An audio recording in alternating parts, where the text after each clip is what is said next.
അപ്പോൾ സുഹൃത്തുക്കളെ, കുളപ്പള്ളി കാർമലിൻ്റെ അവിടെയാണ് നമ്മളിപ്പോൾ ഉള്ളത്. ഇവിടെ നമ്മളൊരു സുഹൃത്തിൻ്റെ വീട്ടിൽ ഒരു അടിപൊളി സാധനം കയറിയിട്ടുണ്ട്. അപ്പോൾ അത് ഞാൻ കാണിച്ചു തരാം. അപ്പോൾ ഇത് ഇക്കയാണ്, ചെറുപ്പുളശ്ശേരി അല്ലേ? ചെറുപ്പുളശ്ശേരി സംസുക്കയാണ്, എല്ലാവർക്കും സംസുക്കട മകനാണ് അല്ലേ? ഓക്കെ, എല്ലാവർക്കും അറിയണ്ടായിരിക്കും. യൂട്യൂബ് വീഡിയോയിലൊക്കെ ഒരു ഇതൊക്കെ കണ്ടിട്ടുണ്ടാവും. അപ്പോൾ നമ്മൾ സാധനം കാണിച്ചു തരാം കേട്ടോ. ഞാൻ അടുത്തേക്ക് പോവില്ല, ഇവിടുന്നേ കാണിക്കുള്ളൂ.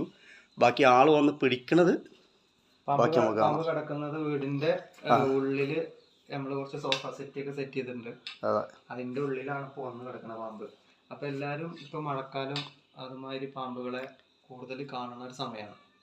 അപ്പൊ എല്ലാരും വീട്ടിലുള്ള ആളുകളൊക്കെ പരമാവധി നമ്മൾ പെട്ടെന്ന് വന്നിട്ട് എപ്പോഴും നമ്മൾ പെരുമാറുന്ന വീട് എന്നുള്ള ധാരണയിൽ നമ്മൾ പെട്ടെന്നിട്ട് ഇങ്ങനെ ഒന്നും വന്നിരിക്കരുത്.